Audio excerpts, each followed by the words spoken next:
Just a spoonful of sugar. Makes the medicine. You were not prepared for that. Nope. No. Okay. Spoonful of else. sugar. Yeah, I thought you might have. I was giving it to you. I was just setting you up, volleyballing it up to you, but you got nothing. Sorry. This is my counterpart. Welcome to Sinister Cinema. Whoa! The shade. Spoonful of Sugar is the newest Shudder film that is not going to be released till March 2nd or 3rd. But Shudder screwed up and put it on there like weeks early. And we happened to catch it. It has now been taken down. Yeah. But hey, blame Shudder. If you want to blast me, Shudder, it was just too an bad. Accident. Yeah, whatever. You don't send me enough screeners anyways. I should have got a fucking screener to this. So we'll just act like this is the screener you sent me, but it ain't. Anyway, so this is about a couple who hire a nanny, and she is to take care of their very odd son. And let's just say everybody in this fucking movie is odd. Everybody in this movie is weird. They're all weird. Off-putting. Yeah. This is that kind of movie where I turned to Kaylee when we were in the climax of the film. Yeah. Maybe 10 minutes left, 5 minutes left, something like that. And the big thing's happening. And you're like, I turned to her and I was like, who the hell are we supposed to be rooting for here? I'm not honestly sure. Like, everyone's a villain. Yeah. Like, everyone's terrible in this. They all were awful. Yeah, they're all awful people. Yes. And there's a lot of like happenstance, coincidental stuff going on here, where it's like, you know, it's like that movie you watch where, you know, the villains pull up to the farmhouse and the farmhouse has redneck hillbilly cannibals, and then they run into another group of people who happen to be, you know, renegade, murdering, psycho clowns. It's just like, okay, come on. Which team? Yeah, it's just funny because it's like, it's the bad person meets the bad people with the bad kid. Right. Right? So it's like, they're all bad. It's like this perfect storm of just everyone is fucked up. Pretty much. Okay, another thing I had to say, overall, should I say, the film, I don't know. I'm kind of in the middle on it.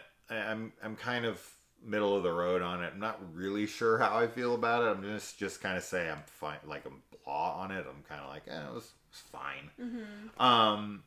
But here's another, this is a film that also, in addition to like, you don't know who to root for, which is fine. I don't need a protagonist and an antagonist. I don't need black and white. I don't care about any of that. It just felt like it's that kind of villainous character where you're like, I don't really care what happens to them. They're not likable. They're not like so, like, you don't hate them so much that they become interesting. It's kind of just like they're villainous, and you're like, okay, right? Anyway, this is a weirdly erotic movie that is not very like graphic, right? Like, it's like this like erotic, it almost gets into like soft core territory for a minute, like with its plot development. But like, for a movie with a lot of sexuality, there's not a lot of sex being shown. Yeah. Right? There's very, very little nudity or actual sexual you know, happenings. Right. Right? Yeah, there's a lot of sexual limited. Yeah, I don't know. I said it better when we were watching it. I was like, this is a very erotic film without much eroticism. Yeah. That's exactly what you said. Yeah. And that was weird. That's true. Yeah.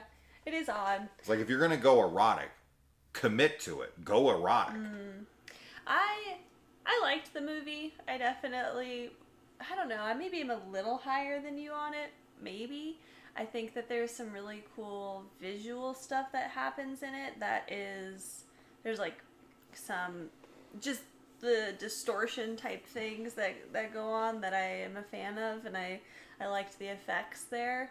And I think that this story was pretty interesting. I thought that the plot, I was into that concept in general. But I agree. I didn't really feel like the line was blurred with like eroticism and like insanity, which is maybe what the goal was. Like I do think that there should have been more emphasis on it, for it to have gotten that kind of a message across, if that was the intention. But I don't know 100% that was the intention. But I like the performances from everybody, and the ending I actually really enjoyed. I actually really like the credits scene. Yeah. I thought that was really cool. Mm-hmm. Yeah, I don't know. I'm not like crazy high on it, but I thought it was really good. I would say if I had to compare this to a movie or two, I would say it's a mix between The Hand That Rocks the Cradle mixed with Saint Maud. I think that's why, I can see the Saint Maud vibes for sure. You can't see The Hand That Rocks the Cradle? Yes, and that too. I mean, it is more The Hand That Rocks the Cradle. Yeah, but the Saint Maud vibes I was thinking because there's the distortion type stuff actually, which I'm always a fan of in films. But yeah, it's the babysitter who comes in and is like trying to take over the family. Yes. Yeah. Right, and push the mom out. Right.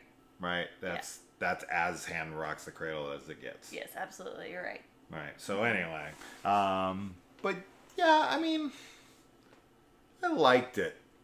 It's a soft recommendation. I would recommend it for sure. It does something too that I always want to see more of with like unhinged females. Mm-hmm. So I do like that actress's performance. I think she does a really good job, and she was definitely like disturbing at times, and at other times was just weird, which I think was definitely the intention. I'd recommend it. I think it's worth a watch. It is. It is important to point out that our main character here, the babysitter nanny girl, she is taking large amounts of LSD. Yes. And the film plays out like that. Yeah. Like we're watching it through her lens of some kind of drug-addled mind. And then the kid is super fucking weird. The relationship between the parents is very, like, they're basically estranged. Yeah. But, like, not. It's a I don't know. It's a terrible relationship. Yeah, not like a good dynamic. If you relate to this relationship in this film, you need to get out of whatever relationship you're in. It's terrible. Super toxic. Terrible couple. Just a dreadful couple. Yeah. And yeah, overall it's fine. I like it. Mm-hmm. I like it enough to be like, you could watch it. Mm-hmm. That's it. This is a film I think actually that if I watched again, I could see my opinion going up potentially. Okay. So, yeah. So that's that. That's that. Let us know. It's gonna be on Shudder in like a couple weeks. So if you see it on there and you want to check it out, yeah, do so and let us know. All right, guys.